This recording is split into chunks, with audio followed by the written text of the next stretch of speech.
I'll never back down. I'll never back down. I'll never back down. I get up when I'm bleeding, really bleeding. I'll never back down. This is the collision of common sense and comedy. This is Defenders Live. I'll never back down. You thought I was 6 feet under, but now it's your turn to face the fire. Happy Father's Day weekend, everybody. Happy Father's Day to all the dads out there. You do a lot. We all know you do a lot, and you're appreciated. Though I don't know. I don't know if I'm the only dad that feels weird about it. And by all means, tweet at the show at DOAE Show. You can tweet at me at Dylan Lyles. Let me know. Am I the only dad that feels weird during Father's Day? I don't care so much. I had a conversation with one of the guys during my day job, and one of the things that was mentioned was, he was talking about, feeling appreciated and everything like that. And I'm like, I don't do what I do as a dad to be appreciated. I do it because it's my job. It's what I'm supposed to do. It's because I love my family and my children, and I'm trying to take care of them. It's not anything about trying to get something in return. So when it's a big deal made, I kind of feel awkward. And I don't know if it's just me. I don't know if it's every dad. I don't know. I just know that for myself personally, I'm just like, don't make a big deal about it. It's not, just stop. It's okay. We don't need to go here. I don't need to have a special dinner. I don't need, it's just another day. Don't worry about it. I don't know. I don't know if I'm the only one that thinks like that. I don't know. Who knows? I just feel weird these times. But, again, happy Father's Day to all of you fathers out there. So, Representative Jerry Nadler from New York said on the House floor Wednesday that it would have been, quote, child abuse, end quote, for 2-year-olds to not have been masked during the COVID pandemic. Those of you that are listening to this and not watching on YouTube or anywhere else, the pandemic was in air quotes. I put those in air quotes there.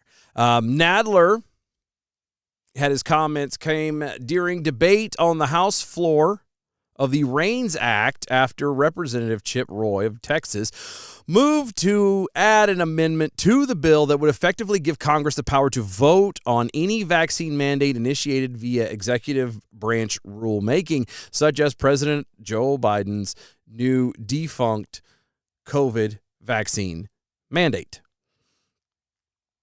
Quote, 2-year-olds should have been required to wear masks. It would be child abuse for parents not to do that because there was no vaccination available for 2-year-olds. And the only way to protect them against COVID was to have them wear masks, and these mandates are meant to protect the public's health and safety, end quote. That was from Representative Jerry Nadler. Now, COVID is, okay. Say what you will about COVID, okay? Did people die from it? I believe so. I believe so. Now, I don't believe it was near the levels that we were told. And I don't believe that those folks that passed away were all of them entirely dying from COVID. I think it was the handling of COVID the ventilators especially, it seemed to me, and I don't have any proof or anything to back this up, it just seemed that from the evidence that I saw, that the more people that were put on a ventilator were the ones that seemed to end up at higher risk of dying. Maybe that's just me, but from what I saw, that was the truth of it. 2-year-olds, based off the facts that was given during COVID, the entire length of COVID. COVID had I'm trying to remember how the way it's worded because I don't want to say it backwards. You had a 97, I think was on the low end, a 97% recovery rate from COVID. This was pre-quote-unquote vaccination. 97%, and that was on the low end. It went up as high as 99%, and that was still before the vaccination. I still don't understand what the whole point of this. I have my suspicions. I have belief that this may have been an attempt to cause chaos,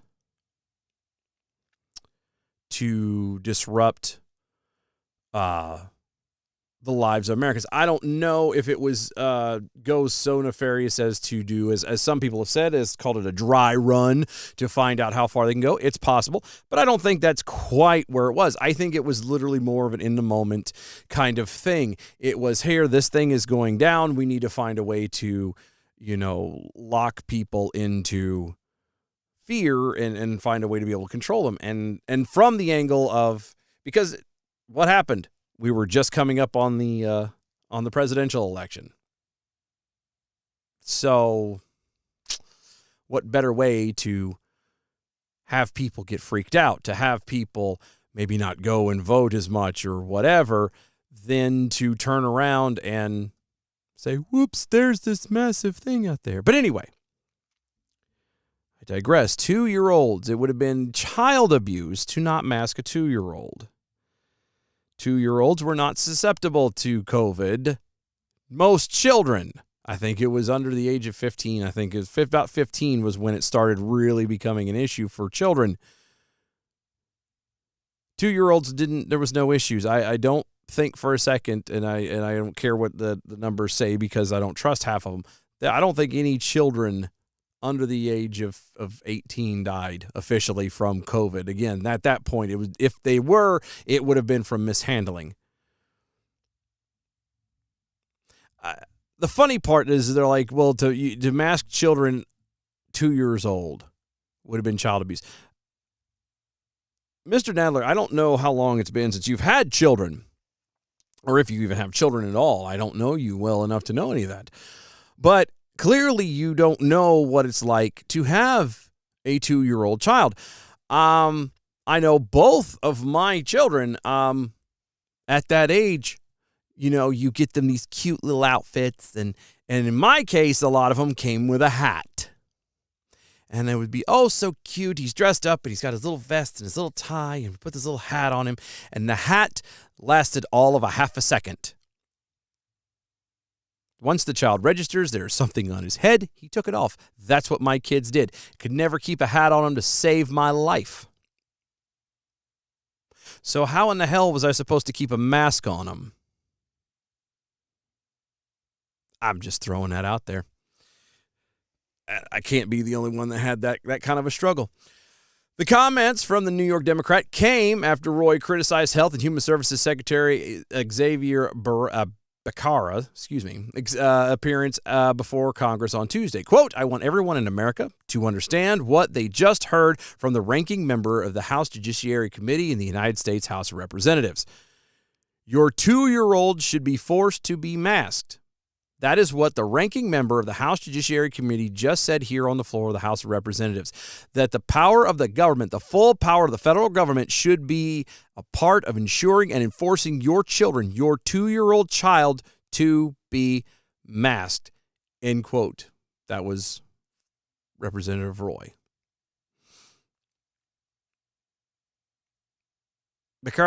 or Becerra, which I can't, that could be either one, had been asked on Tuesday if, quote, forcing 2-year-olds to wear a mask saves lives. That was asked by Representative Kevin Kiley of California. Quote, making sure people were masked when it was appropriate was essential to make sure that we were going to be able to get out of this pandemic, end quote. That was according to Becerra. That's a load of crap, because it was said a million times during the whole thing that masks don't do anything. Masks don't help. Masks were completely useless. It was proven scientifically time and time again that the common mask that everyone was wearing, the everyday run-of-the-mill doctor's surgical mask, whatever, was not designed, could not have prevented particles small enough as was being claimed that COVID-19 was. So wearing a mask was pointless. That was proven scientifically time and time again. You needed the 3M, 95, whatever the hell that was. It was almost a super mask. You basically, to fully have prevented it, you would have had to have been wearing nigh on a gas mask. And nobody could afford something like that. But go ahead. Say that 2-year-olds. And even now, this is after the fact, by the way. COVID, as far as normal people is concerned, is a dark, horrible nightmare that is gone. It is past. It is over. Praise God. We're in a new place now. Now, are there still people in the country who still walk around continuously wearing masks and who occasionally still throw out the whole thing, well, we still need to protect ourselves and blah, blah, blah. Sure. But we're at a point now where everybody's kind of leveled out, and where those who don't want to wear it or who don't believe there's an issue or not having problems with it or not scared anymore, they're do what they want to. And those who want to wear a mask, who, drive with the windows up by themselves, whatever, by all means, knock yourself out. That's where we're at now. I think that a lot of the contention between the two groups has finally ended. However, here we are. We've put it behind us now. So why are we talking about this? Why is this an issue? Why are we even dealing with this?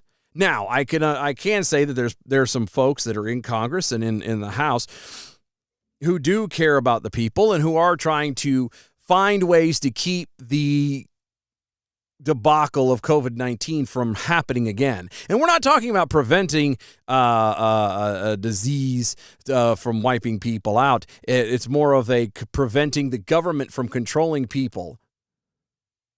Because that's the problem with everything. And at the end of the day, we should need to be controlled. Does that make sense? The same argument I would throw out there involves the same when it comes to guns. The president said, get rid of assault weapons. Everybody's saying, we got to get rid of assault weapons and AR-15s and blah, blah, blah. It's not the gun. It's the person doing it. It is the human who carries it, who carries out this heinous act of killing people. That is where the problem lies. It's not in the tool being used. Okay? Said this a million times.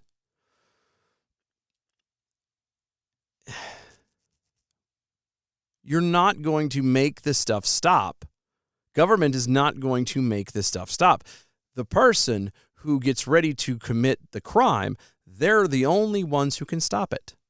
Truly stop it. Now, don't get me wrong. If somebody walks in and a guy walks into a school or a bank or whatever with a gun and demands something or, whatever, commits a crime, if someone is there who is a good person with a gun, as we like to say, they can stop it too. But they've stopped it in the middle of the action happening. The only way to keep it from happening in the first place is the person who chooses to not do the act, which is what the government is trying to do by taking the guns away. Okay? Taking the guns away does not change the heart of somebody who wants to kill someone. Part of the problem that is going on right now is everybody is angry to one level or another. Livid. There's all kinds of stupidness going on. We're in the middle of Pride Month. I think that in and of itself is enough of an issue. There's too many people. There's a division being caused there between people who, and I'm going to briefly lump them all in one thing as if they're okay, even though they're not. The LGBTQ LMNOP community over here, and then the rest of society. Okay. Now, the problem with the LGBTQ community is that there's actually a lot of division there, but we're not going into that tonight. We'll do that some other time. But to just separate it into the easiest way, it's those two groups. And there is a portion, I don't even think it's a big one, but there's a portion, just like of every other group, that is trying to cause disruption, whether it's for their own fame and notoriety, whether it is for a militant mindset of their belief, whatever it is. But they're causing a lot of problems. They're causing a lot of issues. And they're helping to cause division and hate and anger when most people just want to live their lives. They just want to be left alone.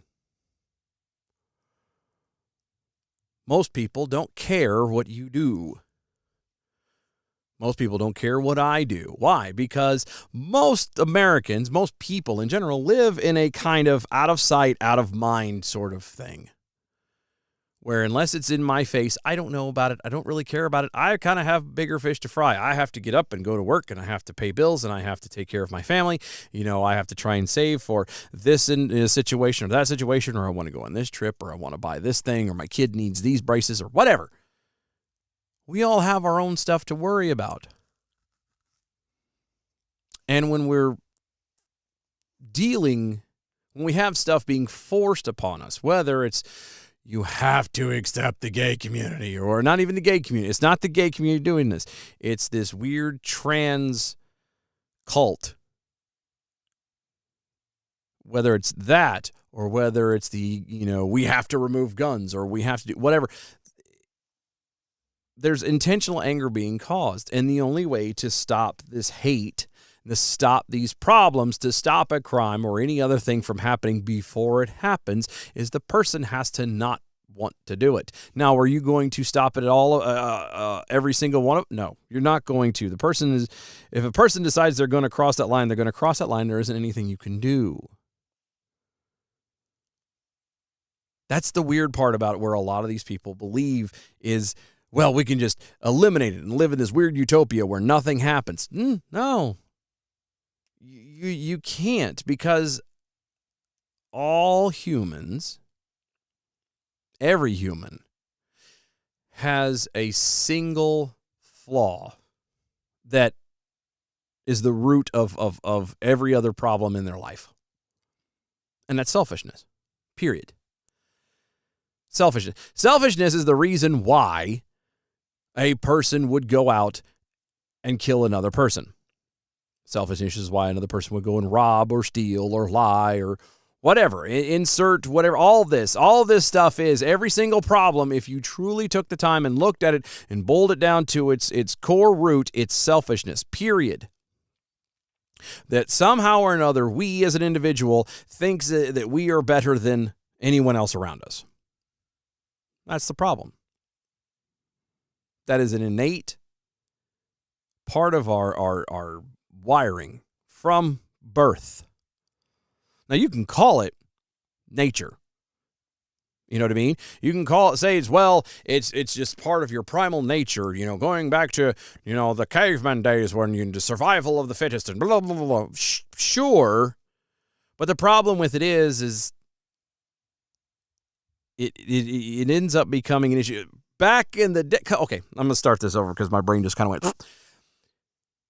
We look at animals. Imagine, if you will, the Sahara Desert, the Serengeti, somewhere, not the Sahara Desert, the Serengeti. We are on the plains of Africa. Close your eyes and we will take a tour of the mind. The Serengeti, and a young male lion He's out roaming around. He has no pride to be a part of. He's kind of getting ready to start his own thing, whatever. And he is able to successfully bring down a gazelle or a zebra or whatever. And first time he's eaten in a couple days, several days, he's hungry. He's, and we can, obviously it's an animal, but we're pretty sure the animal's, holy crap, how good I'm eating, yay. And then along comes another male lion who's a part of a pride and has his own stuff there to, and he's got it good. He's just walking around and he sees this young other lion has just taken down this little gazelle. And he says to himself, which obviously the lions don't talk to themselves, but you get the point. He decides that he is going to take that from that other lion, and he successfully does.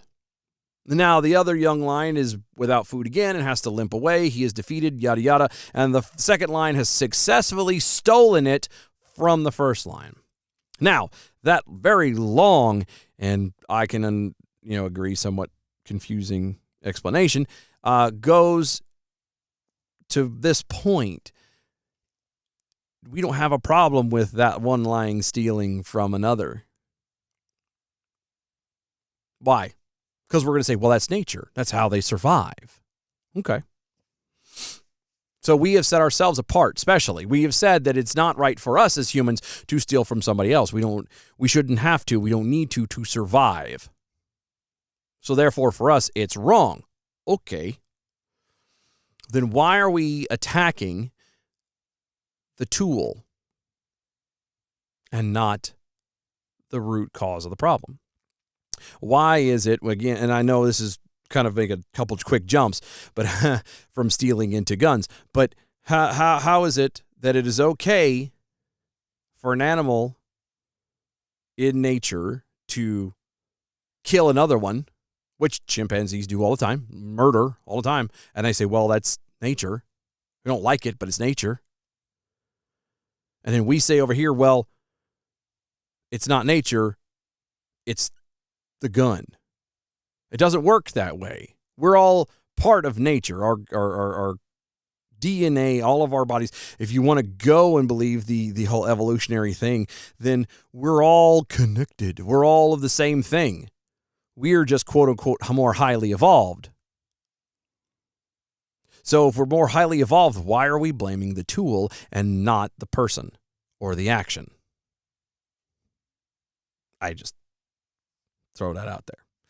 I realize I went in a giant effing circle for no reason. I'm sorry. It's been one of those days today. Like I said, it's, Father's Day. Not today. It's not Father's Day. Tomorrow is. I believe it's the 5th year. I keep trying to forget to lose count and everything else. I lost my dad, around this time about 5 years ago. So it's just been, my brain's been running a little raggedy today, so I apologize if that was a very long way to the well. Hopefully you were able to keep up and follow along. So there you go.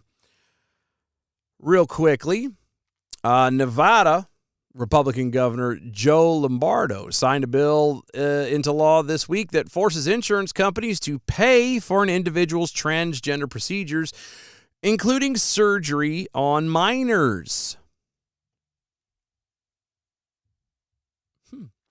Lombardo's move comes as Republican governor in nearly 20 states have signed laws to ban transgender procedures for those under 18. In Kentucky, the Republicans overrode Democratic Governor Andy Beshear's veto on a similar ban. Quote, except as otherwise provided. Okay? Except as otherwise provided in this section. An insurer that issues a policy of health insurance shall include the policy coverage for the medically necessary treatment of conditions relating to gender dysphoria and gender incongruence. Such coverage must include coverage of medically necessary psychosocial and surgical intervention, blah, blah, blah. I would love for somebody to explain to me what is actually under that. Medically necessary treatment? Really. All right. Don't go anywhere. We'll be right back. So much more to go.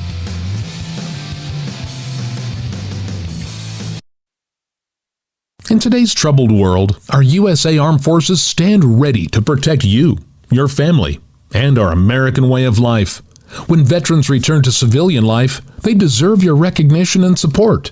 You can help put vets to work by donating your car, truck, or van to Patriotic Hearts. Your donation will directly support programs to help vets find jobs or even start their own business. Donate today for fast, free pickup of your vehicle, running or not. Operators are standing by to answer questions about making a tax-deductible vehicle donation. Find out how you can make a difference in the life of a United States veteran. Call 800-209-6482 for 24-hour response. Call 800-209-6482. 800-209-6482. That's 800-209-6482.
This is Defenders Live.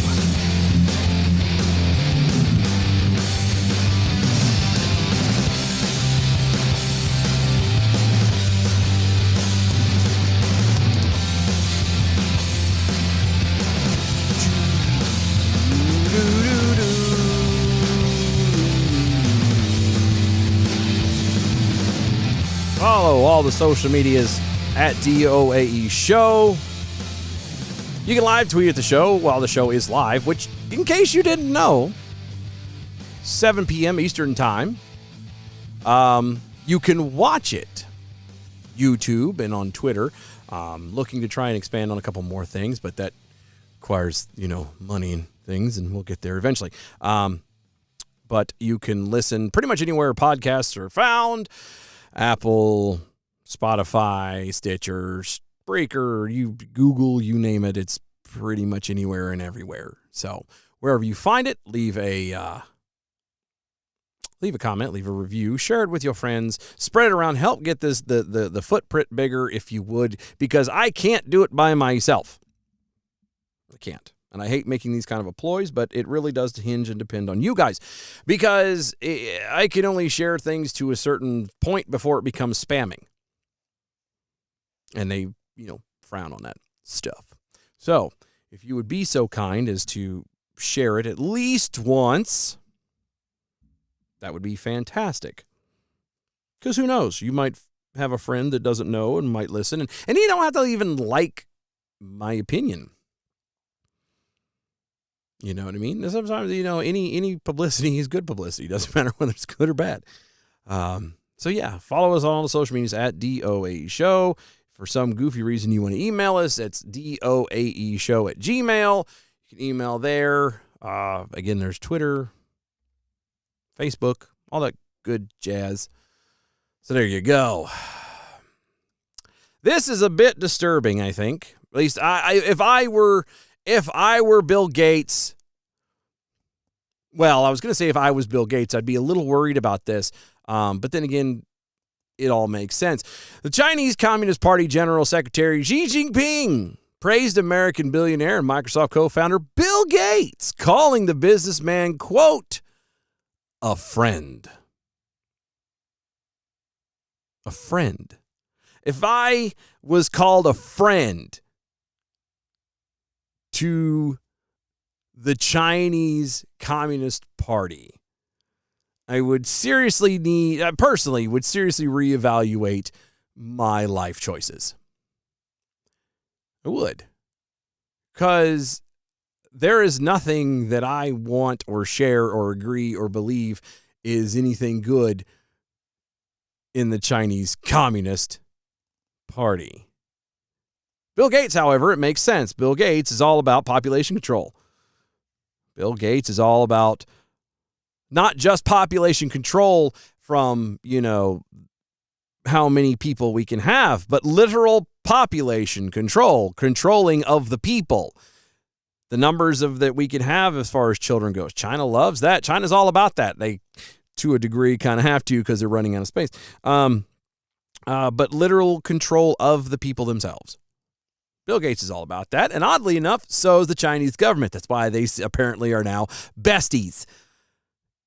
Gates met with Xi Jinping this week alongside Chinese Foreign Secretary Qin Gang and Chief Chinese diplomat Wang Yi. Xi and Gates discussed pandemic prevention and technological developments, according to Bloomberg. Quote, "You are the first American friend I've met in Beijing this year." End quote. That was what Xi told Gates in a discussion that was broadcast on Chinese Central Television, a state-backed broadcaster.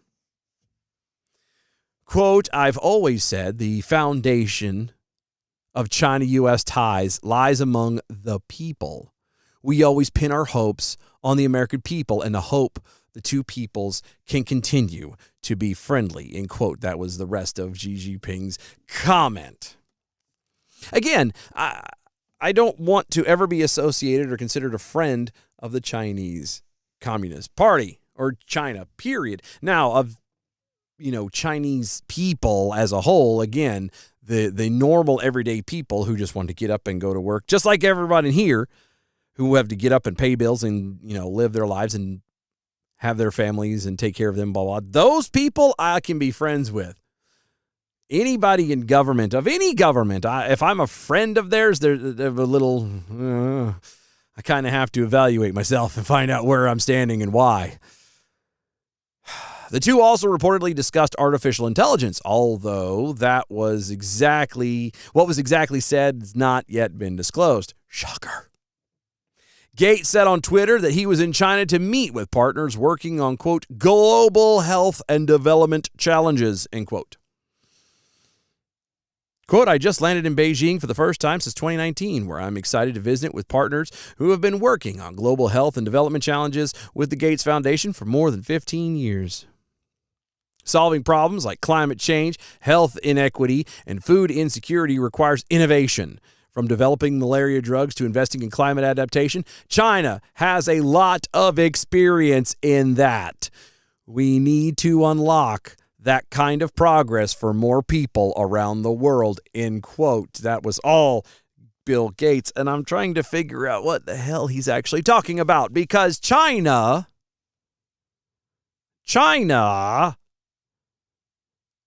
is not solving problems like climate change. China is opening up a boatload of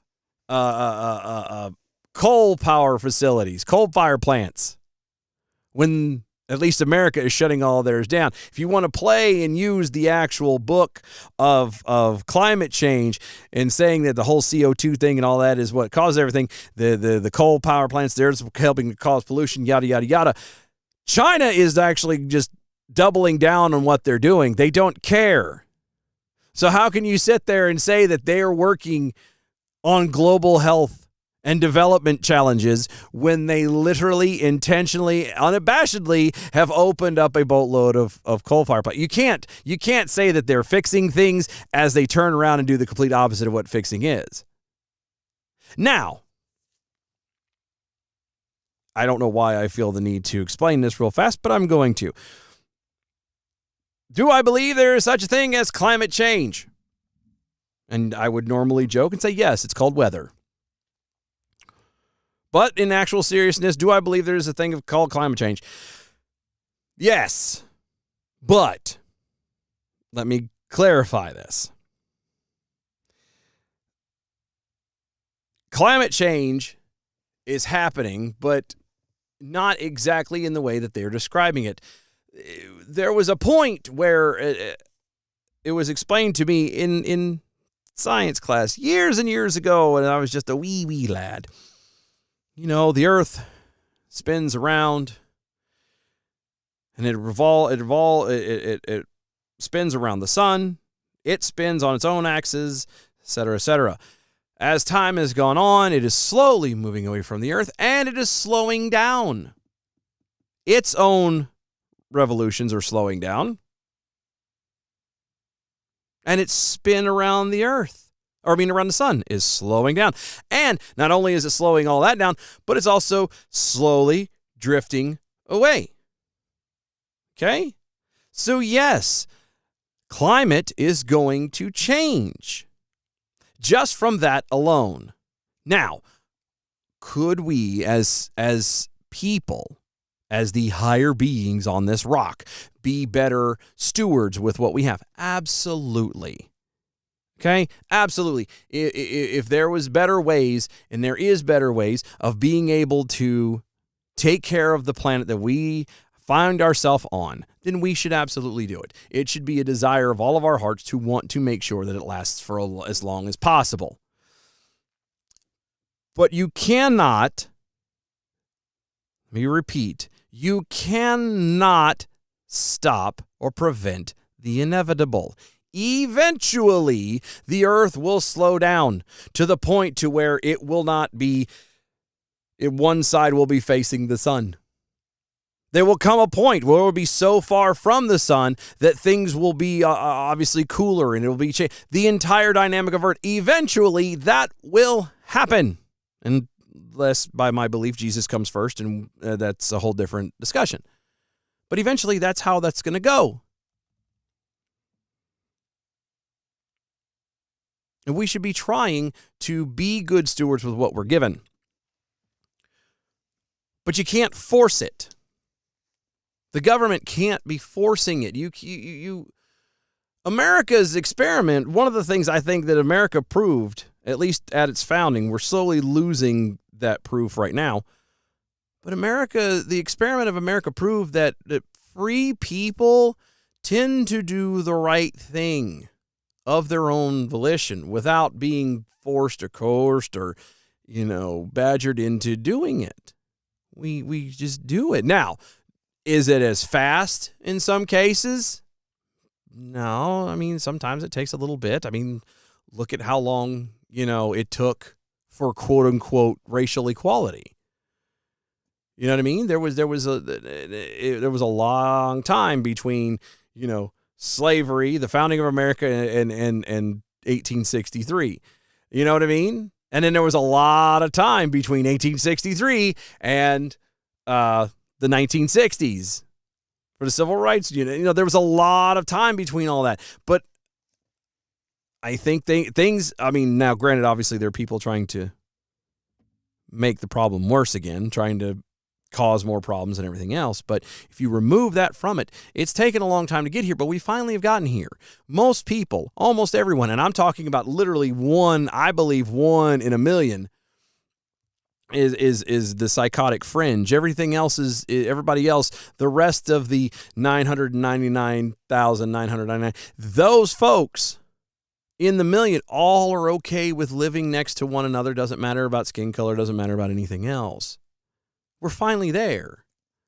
Some parts of human progression take a little bit longer than others, but we get there. And America has proven that if left alone, you can get there.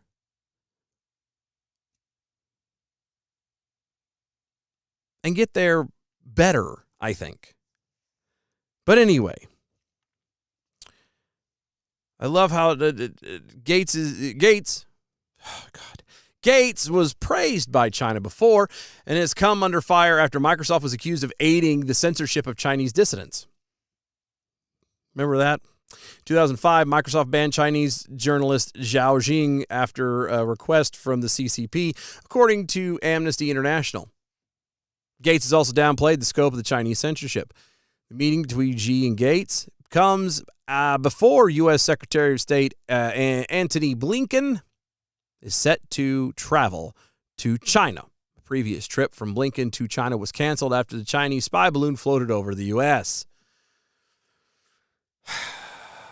So that's how it works. Is a rich and influential American citizens have no problems going over, making deals, shaking hands with Chinese politicians, but our own secretary, state secretary can't get over there or won't get over there. What does that say? I'm not picking on Blinken necessarily. I mean, it was over the fact that the balloon flew over and people got pissy on both sides. But if you're okay with meeting with a regular person, a wealthy, influential person, and not with the government, then something doesn't smell right in my book. Quote, while in Beijing, Secretary Blinken will meet with senior PRC officials, where he will discuss the importance of maintaining open lines of communication to reasonably manage the U.S.-PRC relationship. He will also raise bilateral issues of concern, global and regional matters, and potential cooperation in shared transnational challenges. That is according to the State Department. Of course, this, his trip also follows the secret trip made by the CIA director, William Burns, back in May, but we're not going to talk about that right now.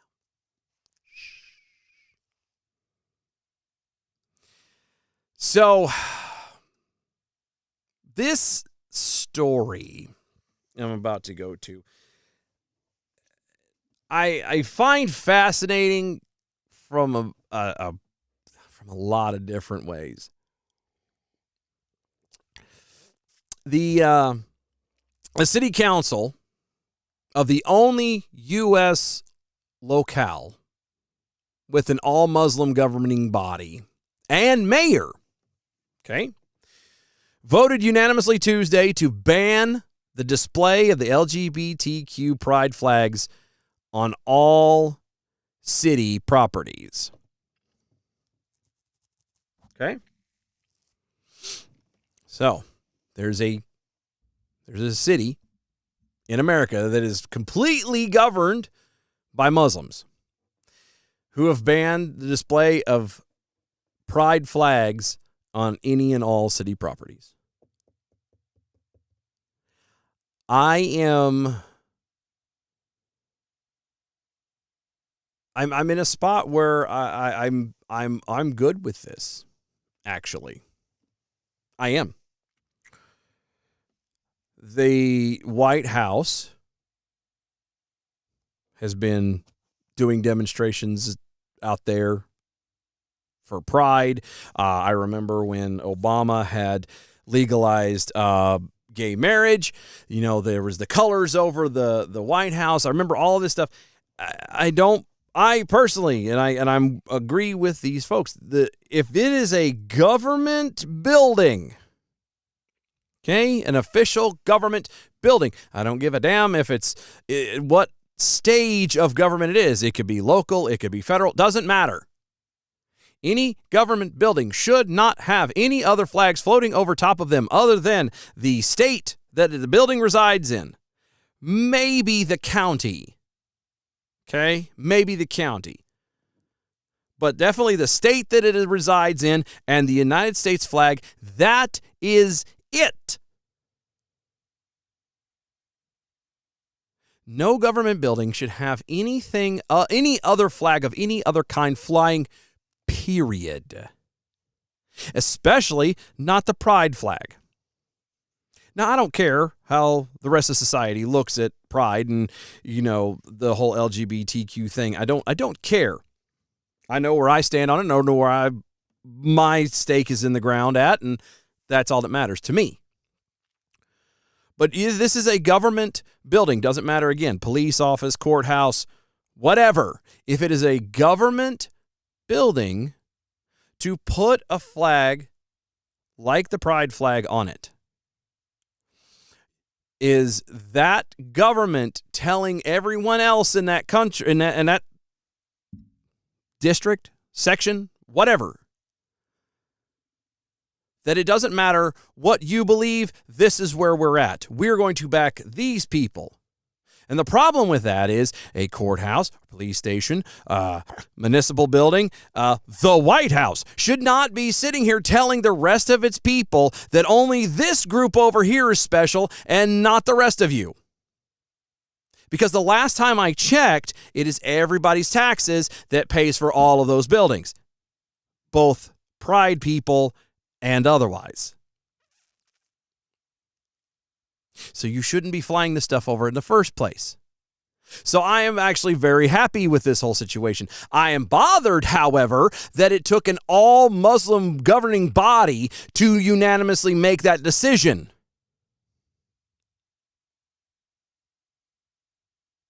It should have been done a long time ago and by more than just Muslims.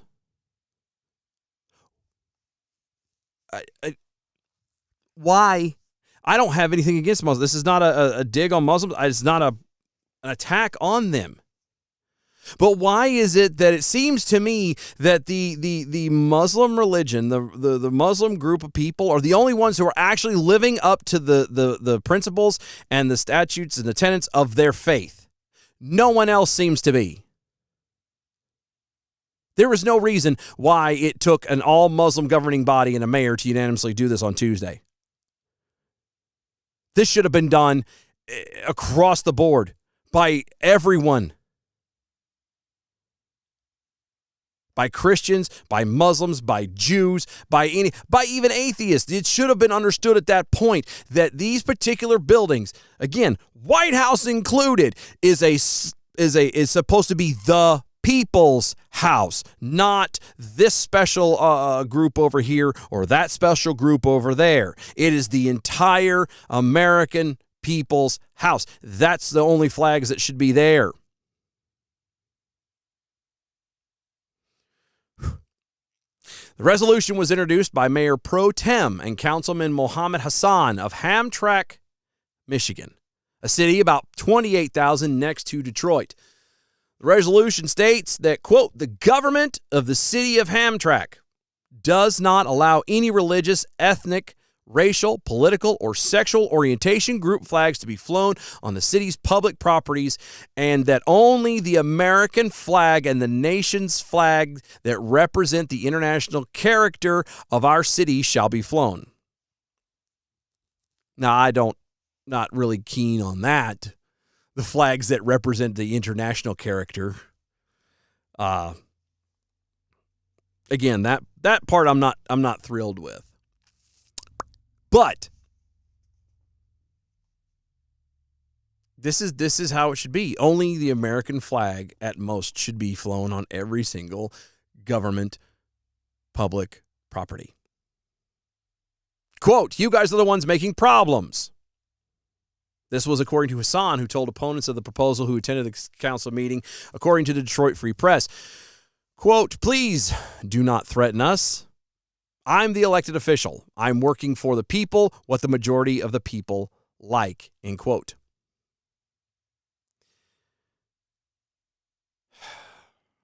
Quote, we serve everybody equally with no discrimination, but without favoritism. Those people who accuse me of hating them, half of my boards and commissions are either LGBT or supporters of LGBT. I've never fired anyone who belonged to the LGBT. That is according to the Hamtramck mayor, Amir Ghalib. And that's how it should be. There's no equally. Everyone is equal. No favoritism. See, that's the thing I think that has gotten lost in this day and age. Is everybody thinks that racism or this whole inequality thing is about looking down on something, because that's how it used to be. You know, when you had the slavery, you had these people who looked down on black people, or, you know, there was the stretch where it was the English looking down on the Irish or whatever. It was the looking down. It was the Germans over, well, the rest of the world, but over Jews. It was this group looking down on another group, holding them down, keeping them down, making laws to make sure they couldn't do anything. 2023, we have completely flipped that. It is now no longer about keeping the certain group down. Now it's about taking a single group and elevating it from the bottom up, which is fascinating to me. Because everybody would sit there and say, well, you can't hold people down, but we're going to intentionally hold these other people up. And then they're shocked when things go wrong, when they're shocked when people get upset about it. For some reason, we were trying to hold. Perfect example is the LGBTQ BLM whatever stuff people. We're going to hold them to this level. We're going to elevate them, put them on this pedestal. They're so much better than us. No, they're not. At the very core of it all, at the base of it all, they are regular American people. That's it. Outside of whatever it is that they do in the bedroom, outside of whatever they are doing to themselves privately, they get up every day just like everyone else. They have jobs. They have families. They have bills to pay. They are exactly the same as the rest of us. Why we're holding them to a higher standard, or not even a higher standard. We're not holding them to a higher standard. Excuse me. Why we're putting them on this pedestal. Why we're elevating them to this level of nigh unto a deity is beyond me. But it is the same thing as the racism and the slavery was back in the day. The difference is instead of holding the one group down, we're pushing a different group up, and it doesn't work right. We're all people. We're all the same.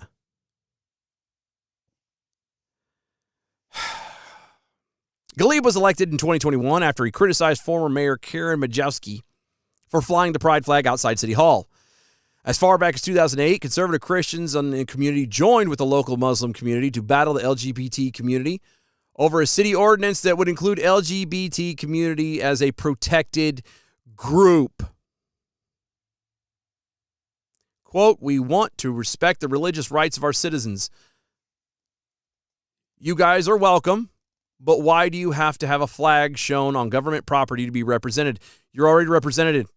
We already know who you are. By making this about bigotry, it's making it like you want to hate us." That was according to Naeem Chowdhury. I hope I said that right, and I apologize if I didn't, who's also a city councilman.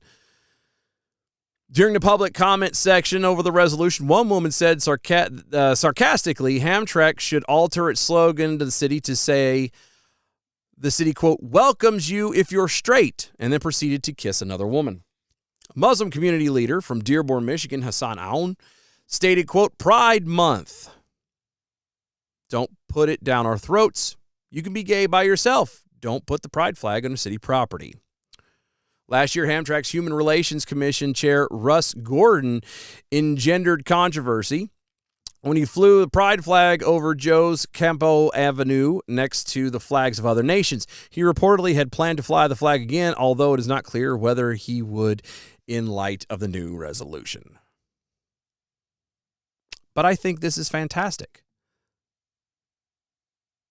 We've got to stop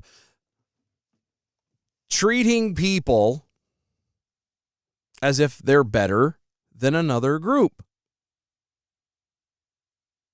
Because, again, that is the same thing as taking another group and saying they're lesser than. You can't ask for equality when you're intentionally putting another group of people up on a pedestal. It doesn't work that way. I don't understand why it's so hard, but congratulations to Hamtramck, Michigan, for taking a stand. Hopefully other cities and other religions and everywhere else and other people, period, will be able to follow your example. Hopefully. Follow us on all the social medias at DOAE Show. Use the hashtag #ArmYourselves. Like, follow, and share wherever you find this. Leave a review. That helps as well. Yeah, that's about it. I hope you guys have a great Father's Day. Those of you that are fathers, those of you that you are not, please show your father some love. There's a lot that they go through that sometimes goes unnoticed or unseen. So, anyway, y'all have a great weekend. Tell a friend, share it with a neighbor, blah, blah, blah.